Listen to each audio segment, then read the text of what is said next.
Да, я много говорил про судьи в ходе судебных заседаний, на всяких общественных мероприятиях, на митингах, да. И, к сожалению, это мое слово про ничтожество судебной системы не доходило. Сегодня, завтра они перестанут говорить даже в ходе суда, они даже в ходе своих защитительных речей они не смогут высказать свою оценку судебной системы. Нурбек, расскажи Право про на мир, приговор, расскажи все. Приговор 5 суток дали за то, что я высказался о судьях и сказал, что судьи никто в стране, они и есть никто. Да, за то, что я сказал, что судьи никто, да, они мне дали сейчас 5 суток показательно хотя. А теперь я напоминаю вам, о чем это был вообще, в чем подоплека этого дела. Подоплека этого дела была, что по заданию российского посольства наши судьи выпустили решение о том, что они запрещают, значит, проводить митинги в течение целого месяца. У нас суд обладает компетенцией запретить конкретное собрание, если оно угрожает безопасности, если оно содержит призывы к войне и к насилию. Но суд никогда не может, не вправе запрещать свои решения, значит, в течение там определенного периода времени указывать нам, Кыргыздарга, указывать, да, что вы можете собираться здесь, а вот здесь вот вы собираться не можете, а вы вот как стадо пойдете вот собираться возле парка Горького.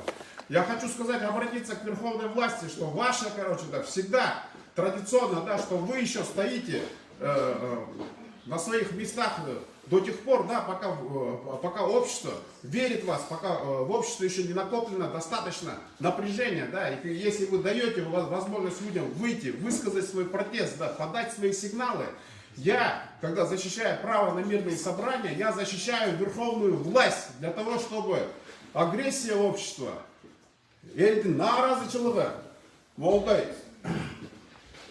чоғылбасын деп, шығып кетсін, пускай люди высказывают свой протест, да, тогда эта власть будет устойчивая. Да, если они начали загонять сейчас вот эти наши чувства, если они сейчас мне решили заткнуть рот, да, я, который всегда свободно высказывался обо всех, да, теперь они вот решили взяться, да, еще и посадить, да.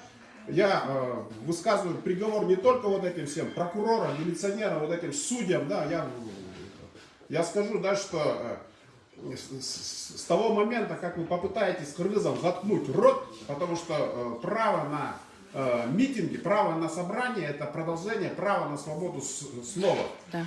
Можно вопрос, Нурбек? Сөз эркиндиктин уландысы. Анги кыргыздардын өзүн жабалы десеңер да анда өзүңөр көрөсүңөр.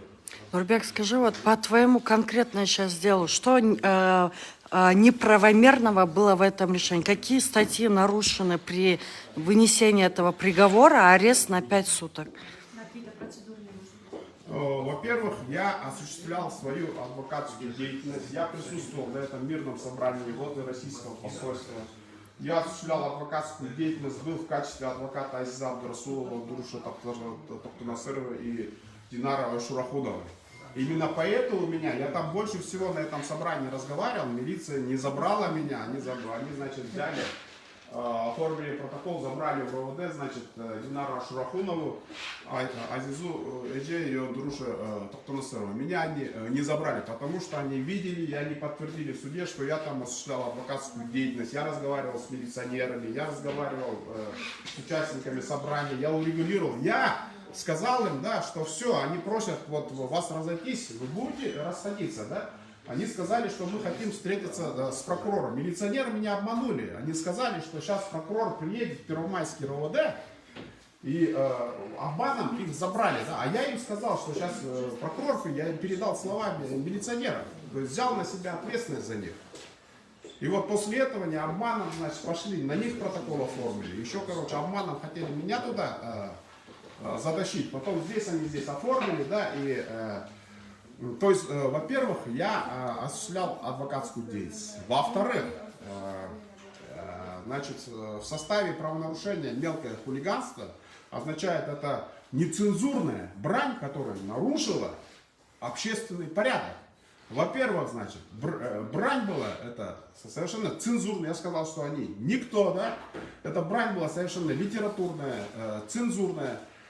Во-вторых, это не привело к нарушению общественного порядка. Если какая-то ситуация, если кто-то против сказал, все милиционеры, они там даже засмеялись, когда я так сказал, когда я вот это сказал. То есть там нет состава преступления? Никакого состава нету все преступления? было спокойно, мы переговаривали, да, то есть никакого угрозы, никакого нарушения общественного порядка не было. Как ты думаешь, с чем вот это связано? Все-таки, наверное, это повод? Рот, да, они хотят заткнуть рот вот таким образом, да, потому что, да. Потому что я неоднократно высказывал судьи воспользовались моментом, первый же момент, который подвернулся, они решили просто, то есть, потому что я не высказываюсь нелицеприятно, я судья, я прокурорах, и о сотрудниках, и об органах внутренних дел. А Первомайский суд это тот суд, из-за халатности которых Айзада погибла. Если бы они, именно из-за халатности, если бы они вовремя сделали, я это дело веду, ГКНБ это дело веду я, там и ответственность прокуратуры. Когда Айзада потом уже нашли, когда бедных покойников уже нашли, выяснилось, они все по бумагам оформили так, прокуратуру, они сделали так, как будто бы они в кино работали, понимаешь? Они привлекли, оказывается, 200 человек, сотрудников милиции, это они фиктивные доказательства в дело взяли. Я поэтому настаивал, я ходил на прием в прокуратуру, следователя ГКНБ Урбона Манкулова, мы просили побыстрее привлечь к ответственности за халатность, они говорили, что прокуратура не дает. Ну, вот я им представил все доказательства преступления прокуратуры, преступления сотрудников Первомайского РОВД, из-за халатности которых, значит, девочка